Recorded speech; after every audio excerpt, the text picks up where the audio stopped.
won the Grand Prix, faced Cobley 9 times and made top 8 of that tournament. So Right. some interesting stuff out there, a lot of decks. Everybody welcome. I'm Gavin Verhey here with Adrian Sullivan, and we're bringing you live coverage of the Star City Games Open Series here in Atlanta. We're going into round 2. The match is in progress. We have, on your left, Aintrazi. Aintrazi is playing mono blue, mostly mono blue, a little bit of black deck with Tezzeret. It's kind of like his Grand Architect deck. It's got Tezzeret, Thrumming Bird, Treasure Mage, Grand Architect's Wormcoil Engine, a bunch of artifacts. If you've seen his deck online before, I mean, basically the only real change to this deck, the mono blue deck that basically uses Grand Architect as a major mana engine, is that little touch of black, as Gavin was mentioning, for Tezzeret, replaces the way that the deck used Jace in the past. Yep, you have Tezzeret and Creeping Tar Pit, I think, are the two main additions. Tar Pit being one of the cards that people have really talked about being important in black. On the right side of your screen, we have Sean Misko, who's just playing looks to be a pretty stock Boros deck. We've got some Mirran Crusaders, some Hero of Oxid Ridges. Other than that, you have all of the normal suspects. Only 3 Squadron Hawks and only 3 Stoneforge Mystics, which is kind of a weird number. And I was going to say that his equipment, he's running, just for the equipment for his tutor targets, 1 adventuring gear, which is pretty normal, 1 sort of body and mind, which sometimes is less popular, but it's still usually pretty staple. So he's going kind of with that, 1 sort of feast and famine, and he has definitely decided to go with the new kid on the block, 1 Bone Horde, which is becoming very, very popular and very mainstream. But, you know, particularly if you put that on a Spike Shot Elder, wow, that's just kind of crazy. It is incredible. So, looks like they're still in game 1. On Ali's side, I think we've got a Wormcoil Engine. Oh, there's another Contagion. So we have 2 Contagion Engines now, and I think that's a Wormcoil Engine token.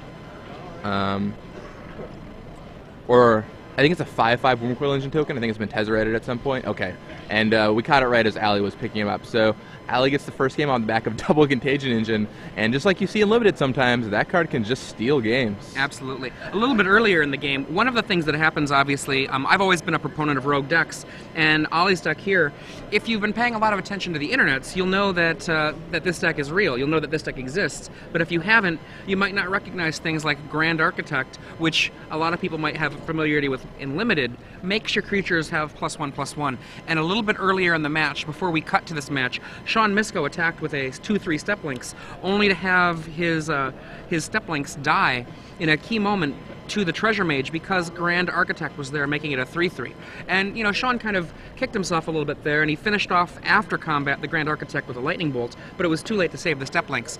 And as you can see right now, you know, they're sideboarding, but previous to this moment, previous to that Wormcoil Engine getting in there and getting us some life, Ollie was actually pretty low on life, and that need to use the Bolt to finish off the Grand Architect kept Sean from being able to drop one of his 4-drops. So it's very possible that that moment in the game might have been why we're seeing Ollie with game 1 instead of Sean. Right, or potentially just being able to keep your Step Links on the battlefield too. So I think the players are going to sideboard here. Going to Ali's sideboard, it looks like he's got a Duress, probably not coming in. Right. Contagion Clasp, do you think that's a card we bring in I think Contagion Clasp is incredible. I mean, versus Step Links, versus the Plated Geopede. I mean, there's other things you can get, but getting those 2 is really good. Wormcoil Engine seems like a pretty obvious card you want to bring in. Absolutely. Let's see, 4th Tumble Magnet. Yep. Yeah, 4th Tumble Magnet, a good choice. Necropede is a really interesting little card that's pretty much almost just for the beatdown matchup. So you put it down, and it blocks one thing, puts a counter on another thing, beats fetch land triggers because the counter sticks around. I mean, if you're somebody that's looking to find an answer for Boros, Plated Geopede and Step Links, if they're both on the table, 1 Necropede hitting play is just disastrous. Yeah, Necropede seems like a really nice sideboard card here for Ollie. Plus, it gives him the first poison counter, which can be very relevant with those Contagion Engines and Clasp to finish him off. Yeah. 4 Flash Freeze. We were talking about this last night when we were playing some games, Adrian. We don't like Flash Freeze against Boros that much. Not really. I mean, if you look at a Boros list, right, most of the deck is white. I mean, they only have usually 4 Lightning Bolts. Sometimes they might be running Arc Trails main, but then you've got a few creatures that are often on the table before your Flash Freeze is even ready.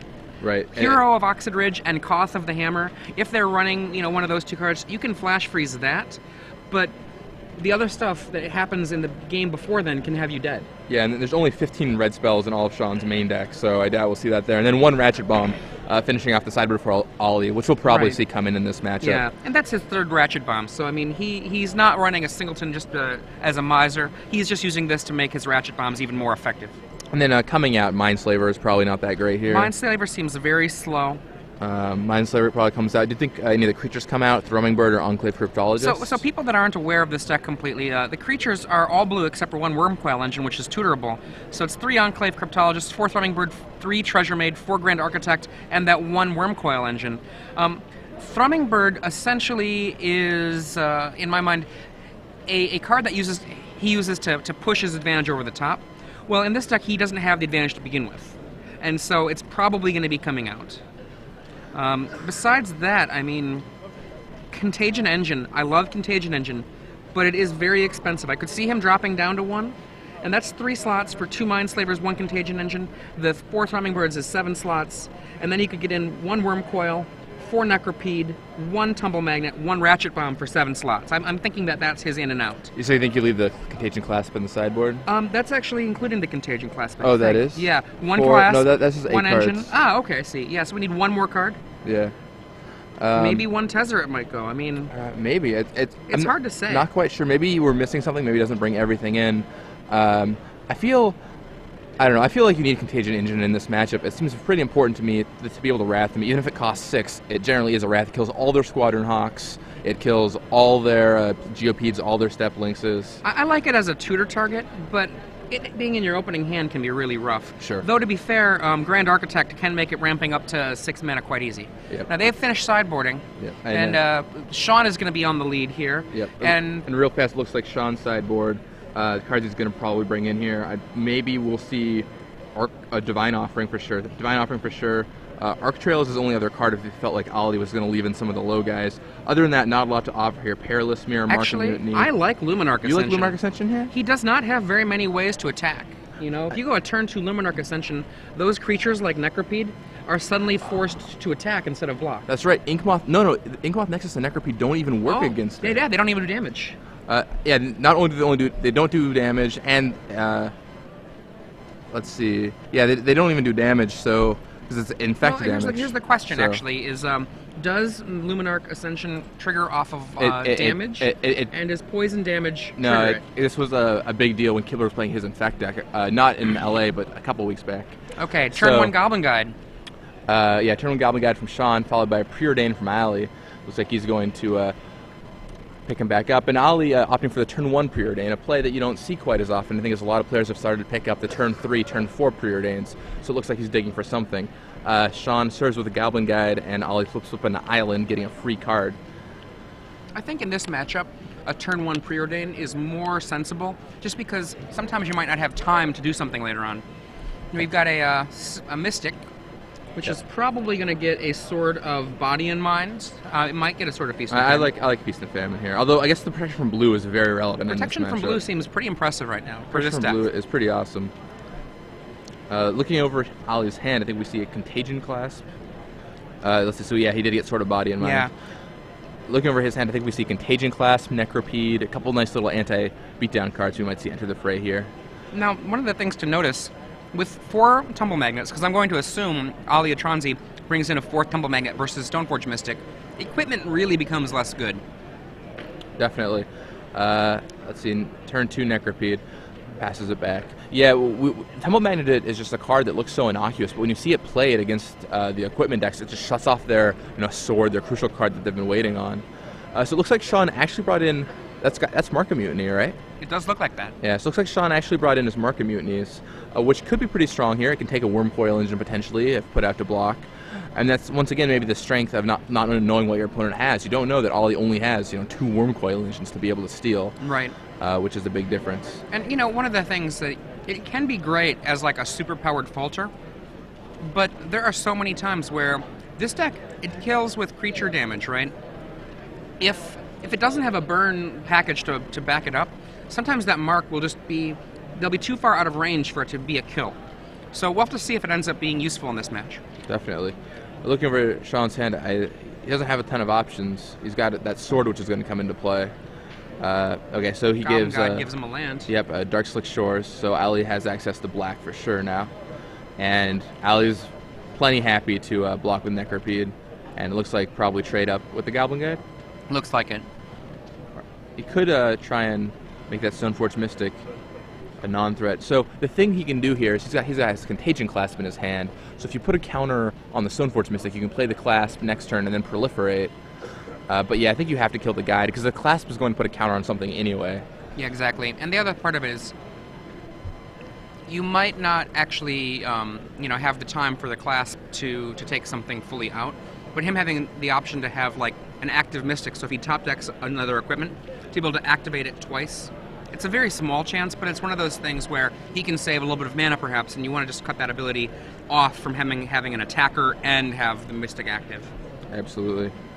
Alright, so it looks like I was going to go for another Preordain here. Now we see the more common turn 3, turn 4 Preordain, something that Jerry and Drew Levin and AJ Soccer and a lot of those guys have really talked about is you really want to save your Preordains for the mid-game so you know what's going on. Alright, and that Dark Slick Shores is going to come down for Ali. I think Necropede. Another Necropede. Yep. And looks like Ali's hand right now is he's got a Contagion Clasp, an Inkmoth Nexus. There's this card that looks a lot like Sword of Feast and Famine in his hand, but I can't quite make out what it is. Maybe it's Everflowing Chalice. I'm not completely certain. All right, so Lightning Bolt comes down for Sean. And I believe that was his only non-Mark of Mutiny spell now. There might be another bolt in there, but I thought I only saw one bolt previously. We'll get another glance here. Yeah, it looks like he's got 3 lands Mark of Mutiny. Now, granted, he's got a Teetering Peaks, which will help get in some damage. But he's going to equip that sword, peeks it, and attack for 4, getting a 2/2 Wolf and milling Ali for 10 cards. But Ali still has a lot of action going on. FX tapped out guy? No. Okay. That'll happen tomorrow in the Legacy portion. But for now, not too much happening when you're tapped out. All right, Ali mills 10 cards. Looks like Tumble Magnet, Preordain, Mystifying Maze, Creeping Tar Pit, Contagion Engine, Wormcoil Engine, Ratchet Bomb, Necropede, Dark Slick Shores. We saw a Contagion Engine go away, which means that if he went down to 1... was that a Wormcoil you said? And a Wormcoil also. Wow, so his Treasure Mage got its ability to get good things halved. There's the Treasure Mage off the top. There it is. I mean, he probably has the other Wormcoil Engine. He might not have the other Contagion Clasp engine. Sounds like you're pretty comfortable with him having it. I'm not as sure. We'll have to see what comes with his Treasure Mage. I wouldn't be surprised if he sideboarded it out, but at the same time, I feel like leaving 2 in is probably right. Note that I don't think you can even play the Treasure Mage here because the protection from blue from that Stoneforge Mystic is pretty relevant, locking him out from blocking. Okay, so Ratchet Bomb is going to come down for Ali Aintrazi here, and I'm sure it's going to tick up or potentially just deal with that, with the Wolf tokens sitting on Sean's side of the board. I think Sean, was that a Stoneforge Mystic he drew there? Yep, Stoneforge Mystic off the top for Sean Misko.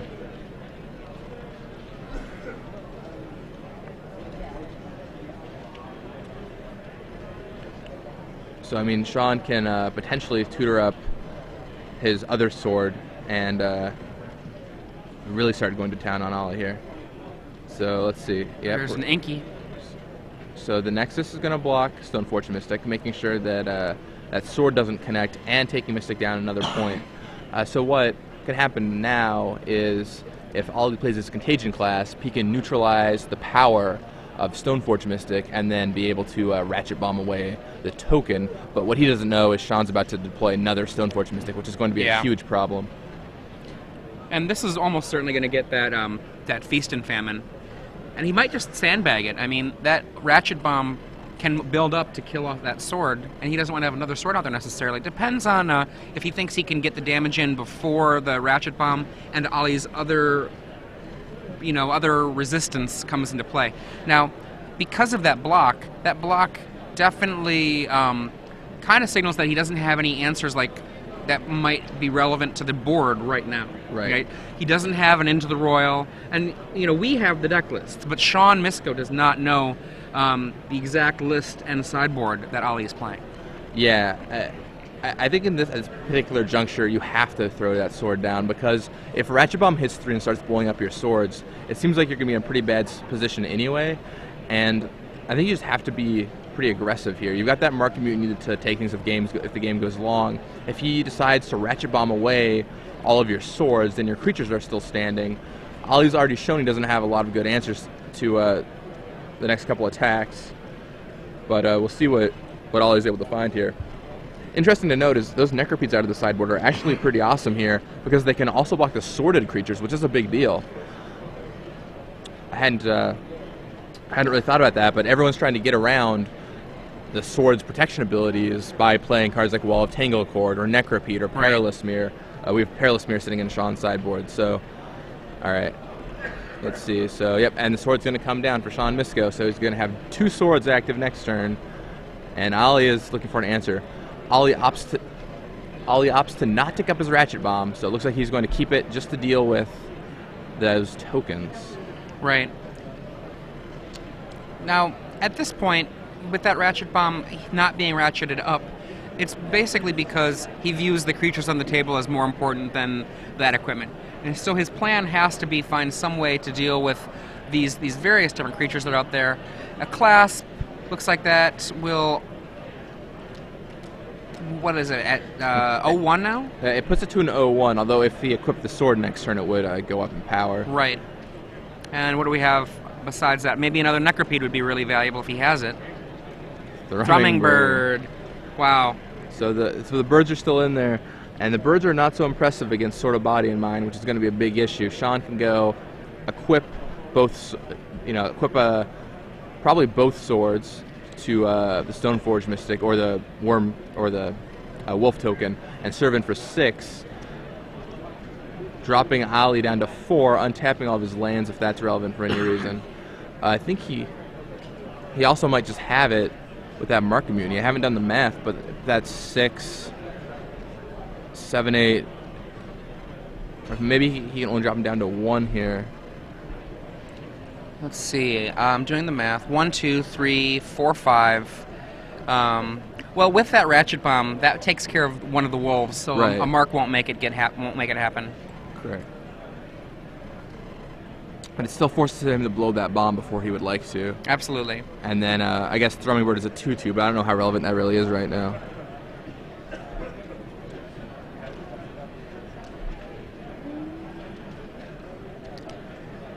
Okay. Yep, and so he equips the sword over, which kills off the Stoneforge Mystic.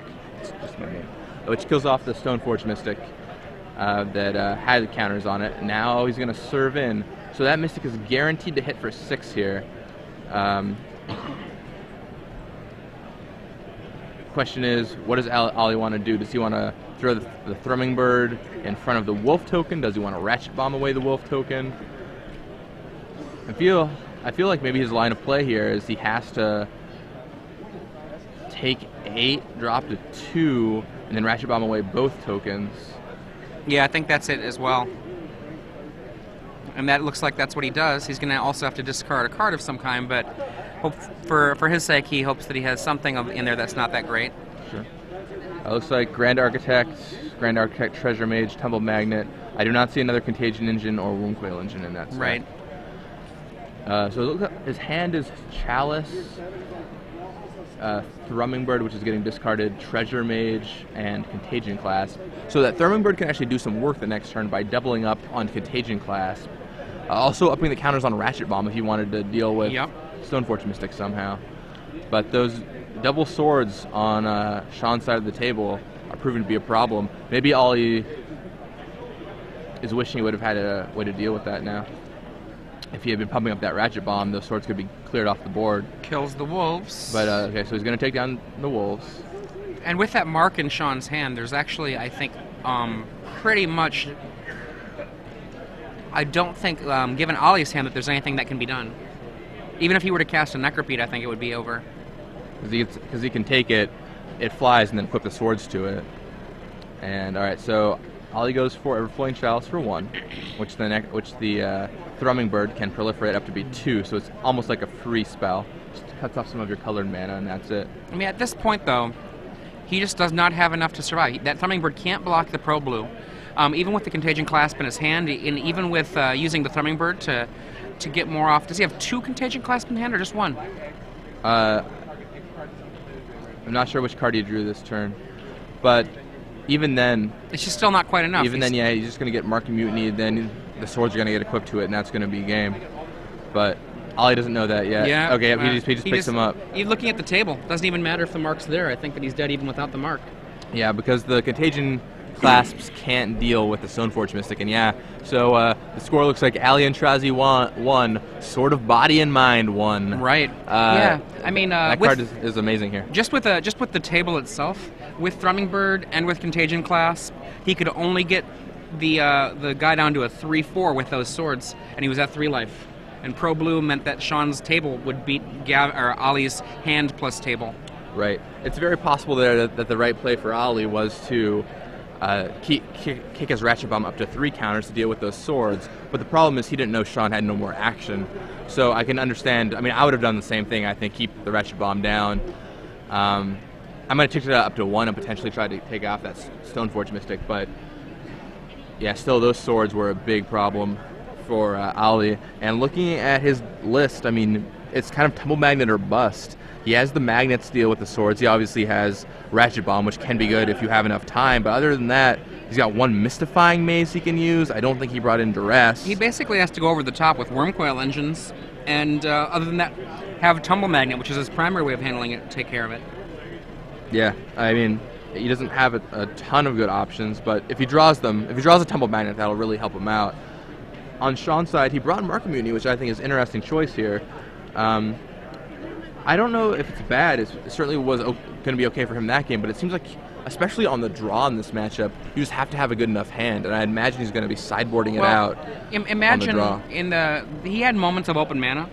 Like, the Mark of Mutiny definitely would have saved him if a Wormcoil engine hit the table. So it worked as a good insurance policy. But as it was, it could have been a card that said do nothing, and he would have won that one. Where, you know, I think that I still guess I'm not excited about Marks in this sideboard. Now, he did see a Wormcoil engine in game 1, so having a Mark, it's 4 cards like Wormcoil engine. That's why he has it in the deck. So, I mean, maybe he's just going with, you know, the basic plans that his deck usually presents for him. I mean, and he doesn't really have a good answer to Wormcoil engine, so I understand why you would lean on Mark in a matchup like this. It's just, especially on the draw when you have a quick start, it's a rough card to have in your deck. I mean, those Divine Offerings are definitely coming in and going to be crucial, but alright, so going into game 3 here of the Ollie Aintrazi versus Sean Misko matchup. Ollie is on the play for the 3rd game, and he leads on an island, and are we going to get a Preordain? Yep, Preordain for Ollie here. And Ollie finds another Preordain and an island, leaves them both on top, draws, leaving that island there, not only to get a land, but in case a Goblin Guide is on the other side of the table. And is there a guide? Yep, there is. So he placed its cards wisely, and now he'll get a free card off of it. Yep. Alright, so Ollie gets the land and gets the opportunity to draw Chalice here, or Necropede. Alright, looks like Necropede comes now. Necropede. So that can trade off with the Goblin Guide. Second Goblin Guide? He has the option to do so. We'll see if that's what comes down for Sean Misko. Spike Shot Elder? Lightning Bolt? I think those are the cards I see. Now, you've played a lot of red decks here, Adrian. What do you think the play is on this turn? In general, in the early parts of the game, even if you're not being as mana efficient, I usually like to put the Goblin Guides down, because they often will just get in so much damage that even if you could have been more efficient, you put your opponents on their heels, and then your backup plan can be the other cards. Yeah, I entirely agree. I mean, you want to get as much damage in with your early threats as possible. All right, so he attacks, flips Tumble Magnet twice off the Goblin Guides, and looks like Necropede is going to likely trade with one of them. I see a Thrumming Bird. I don't think it's going to trade. I think he's going to make them both weaker. That bird seems so slow right here, though. And if Sean, it's the same damage for him either way, right? Well, what is he going to do? Is he going to kill, or is he going to? But if Sean has a bolt, like, it just makes that plan so much worse. Actually, not though. It's the same amount of damage, right? I mean, it's the same amount of. And you can also get double activation off of the Goblin Guides. But it's 2 creatures, which is a big deal when your opponent has swords in their deck. And yeah, Ollie opposite to kill off the Goblin Guide that he blocks.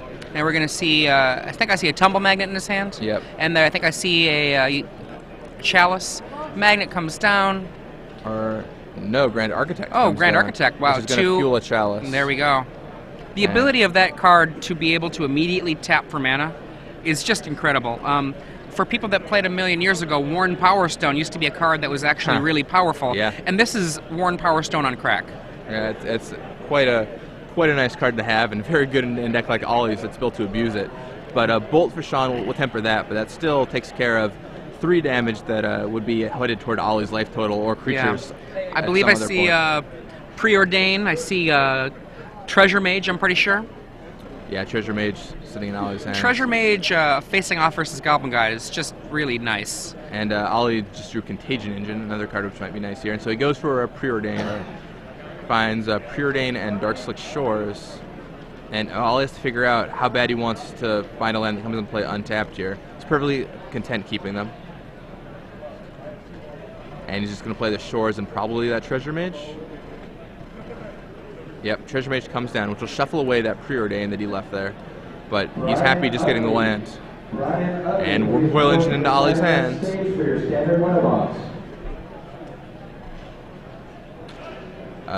So Sean, let's see, looks like Spike Shot Elder. I think that might have been a Divine Offering he just drew. Yeah. What he really wants in his deck, he has main deck Journey to Nowheres. He really wants a Journey to Nowhere for that Wurmcoil Engine when it hits the table. Yeah, because once again we're in this situation where not even Mark of Mutiny would get the job done. I mean, you can mark it, but then he just passes the engine back, and then Ollie just serves him for 7 and gains 7 life. So he has to have a way to deal with the engine as opposed to just steal it for a turn. When you're on the draw, the game dynamic just changes entirely. Yeah. And Sean looks like he's cut off of red mana here, so his options are just being limited because of the number of red cards in his hand. You saw a minute ago he was rubbing his head as he was trying to figure out what to do, and that did not look like he was running a bluff there. No. And yeah, he was honestly uncertain, and he decides to Lightning Bolt away that Treasure Mage, serving in with Goblin Guide and giving Ollie a free island. So now Ollie is on 6th land. Sean knows he gave him the 6th land, and now it's in Ollie's head: do I cast the Wurmcoil Engine? Do I not cast the Wurmcoil Engine? What do I have to be worried about here? And I think you have to go for it. Yep, and that's exactly what he does. And down comes the Wurmcoil Engine. Divine Offering brings Sean up to 26. I mean, it does something. Gains him some life, but still double token from Ollie. The card is just such a beating because it requires so much to deal with, so many resources for Sean to expend, and against a beatdown deck, you expend all those resources, you just have nothing left. Also worth noting on Ollie's side is that Mystifying Maze, which could be crucial here, as it shuts off swords going into the late game, shuts off any creatures that are left. If Sean has double burn. That card is starting to see play, and initially it was kind of very briefly toyed with in mostly decks with Primeval Titan, but hasn't really started seeing play very much elsewise because it's an expensive card to activate. But in a lot of ways, you don't care if a card is expensive if you're stopping a Sword of Feast and Famine from hitting you. Sword of Feast and Famine is just that good. Right. I mean, we saw it appear a little bit in the top 8 of Worlds, and so that was that like the lifelink one is attacking? I can never tell between the two. Yeah, that's the lifelink one, I'm pretty sure. Is that another Divine Offering? Divine Offering from Sean. Okay. So we saw Mystifying Maze appear in the top 8 of Worlds in some of some blue-black decks. Like we've seen it make some appearances here and there, but with the advent of equipment, it's just so strong because you just flicker out a guy, the equipment goes away, and yeah, you paid 4 versus their 2 to equip it, but you're just keeping them off of it. Plus, it deals with like germ tokens from Bone Horde, so it has a lot of nice little. We got Thrumming Bird. Yep, Thrumming Bird down for Ollie, and Tumble Magnet as well. And that Thrumming Bird, if not killed, will make sure to continually charge that magnet up. So and then right there, Thrumming Bird Chalice. I don't know that after sideboard, Ollie has anything to do with the Chalice that's, requires ridiculous mana. Maybe Contagion Engine and activate it in a turn. But it doesn't really matter if he can do things like turn that Chalice. Let's pretend that, the Wurmcoil Engine is dealt with and the Tumble Magnet, is like still doing its work to hold things off. He could have that Chalice by itself activate the Mystifying Maze. Right. So for the late game, that Thrumming Bird represents a big threat. Right. When you have so many expensive cards like you and Ollie's deck, he doesn't have anything that's over the top expensive, but you've got a couple 6-drops, you've got some 4-drops, you've got a lot of 3-drops, and so in his deck, it just gives you the ability to do so many more options on your turns as you're biding your time. Sean asks Ollie how many cards are in his hand and passes back. Let's see.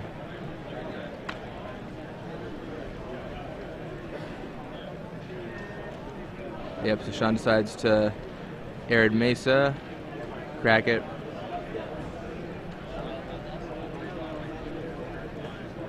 Getting his 5th land, and I'm not quite sure what's in Sean's hand, so we'll see what he's going for with that 5th land here. I thought I saw a Koth of the Hammer in his hand, so it could be that he's looking for, to drop a Koth, eat up a tap from that Tumble Magnet. Yeah, I mean, Koth of the Hammer is a nice card, but here it's really not going to even do that much. He's got a Spike Shot Elder as well, and that actually could do some real work. Elder's good. It'll be able to shut off that Thrumming Bird. Yep. Elder comes down, says goodbye to the Thrumming Bird. Yep, and he just decides to main phase away that Thrumming Bird and make sure no shenanigans take place. Yeah, I might have done that after combat, because probably he could maybe get a tap from that Tumble Magnet out, maybe. It's worth trying. Yeah. I mean, there's no reason to not at least try, but he opts not for it, I guess. And for 6, there's Contagion Engine. Oh, man. Killing off that Spike Shot Elder, making the Goblin Guide a puny 1/1.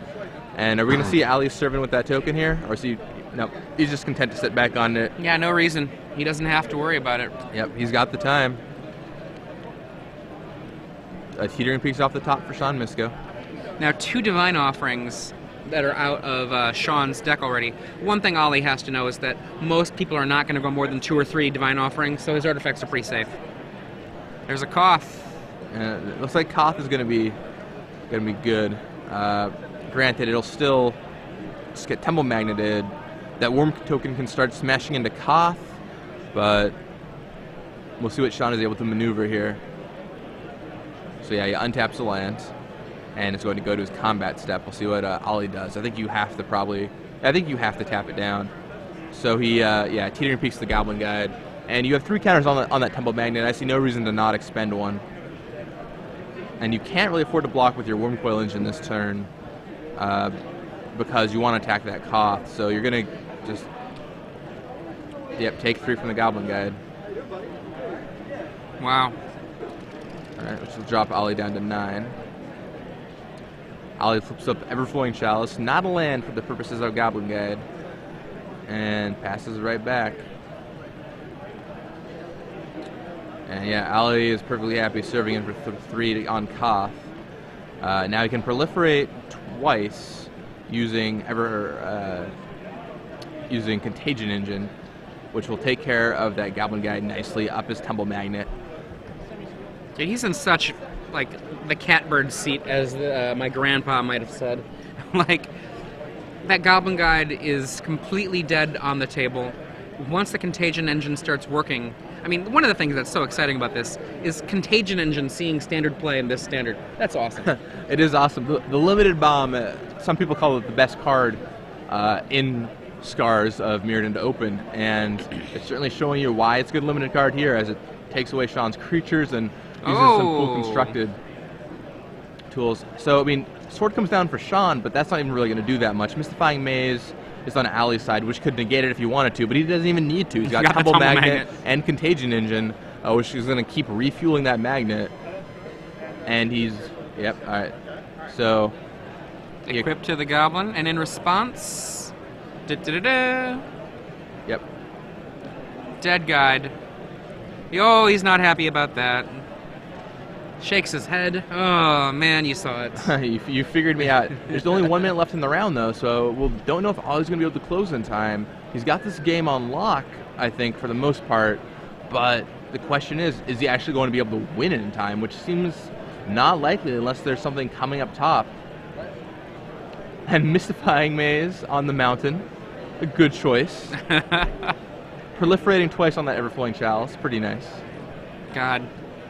We were talking last night about Proliferating Chalice, and it's just really absurd. It really is quite powerful. So Ollie attacks down Koth here. And what do we have and that's another there? Tumble Magnet. He's going to pass the turn back. That was a Tumble Magnet? Tumble Magnet, I'm pretty sure. Okay. And here's Thrumming Bird. He's going to pass the turn back just in time for time to be called. You're going to hear the announcement here in about 5 seconds. But I don't think Ollie's going to be able to close in time. Time is up. Players, time is now up. First, active player, please finish your turn. Then both players with the total of 5 more turns. And unless there's some unknown time extension, I believe that Sean is really, really excited about that. Oh, boy. Mystic good here, but still, it just doesn't really do anything. I Get a mean, Bone Horde? Get another blocker? yeah, I mean, you'll get some blockers, sure. I mean, you can still just be tumble magneted down. Okay, yes, it's verified. There is no extension, so they are on turn 0. Yeah. So Ollie, let's see, even if he draws Worm Coil Engine, plays on his turn, I don't even think that'll kill Sean in time. Right. Sean isn't looking to win with whatever he gets. He's looking to not die to some really great draws from Ollie. Exactly.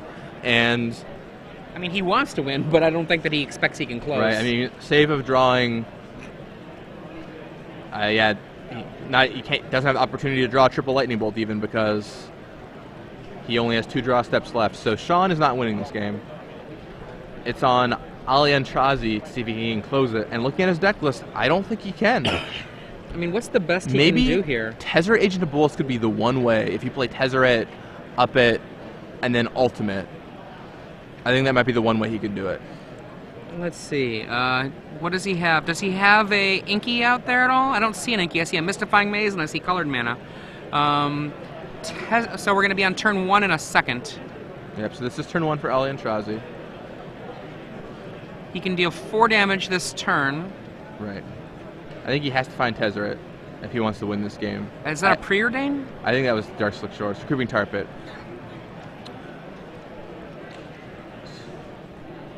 Okay. Chalice for 1. He's putting out some stuff. But yeah, that's it. I think he just passed back there. We made some gesture. I mean, that was the good borrowing a dice gesture. But so yeah, Sean's gonna serve in for 4. Ups his chalices, ups his tumble magnets. There's all kinds of good things. With the double tumble magnet for Aintrazi, there's one hidden off screen you can't quite see. With the double tumble magnet, it means that Sean basically has nothing going on. But now we're in turn 2 of extra turns. Yep. I think if Ollie, let's see, we have 1, 2, 3, 4, 5, 6 artifacts. That's 12 points of Tezzeret. If he draws Tezzeret and ups it, I think he'll be able to kill Sean exactly. Is that Spike Shot Elder? That could be a problem. Oh, that's Goblin Guide. Okay, not such an issue. If he draws Tezzeret, I think he can kill Sean exactly, but he has to draw Tezzeret on his next draw step. I guess, so even that Creeping Tar Pit will take care. Yeah, the Creeping Tar Pit even takes care of some more life, but it's not going to be quite enough. So Ollie has to find Tezzeret this turn, I think, to be able to do enough damage. Do you think you let Sean attack with the Goblin Guide there to try and thin any lands on top of your library away? What is it equipped with? Is it equipped with a sword? It is equipped with a sword. A Feast and Famine? Body and Mind. If not with Body in Mind. With Body in Mind, it's just too much. All right, so it looks like Drowned Catacombs down for Aintrazi. Did he find Tezzeret? 1, 2, 3. Oh, equip. Or activate, I mean, activate his Creeping Tar That Pit. says to me that there's no, Tez there. All right, so he taps down the Stoneforge Mystic. That's a definite no Tez, if you ask me. Attacks for 7. Oh, he can still cast it post-combat. But, I mean, he would have cast it pre-combat, I would have imagined, right? And then come in for 12? I don't think you go -1. I think you go +1 and then ultimate. Or even, you don't even have to do that. With Contagion Engine, you can just play Tezzeret and then immediately ultimate it if you want to. Which is pretty absurd. Wow. Proliferate with Tezzeret is something fierce. Play Tezzeret down, proliferate twice, bring it up to 5 counters, go -1 or -4, and still have Tezzeret in play for the next turn to -1 again. And you can also Thrumming Bird it, so you could ultimate it 2 turns in a row, which would be pretty absurd. But proliferate indeed. All right, this is Ollie's last shot here. Let's see if he finds what he's looking for. I think that looks like Dark Slick Shores to me.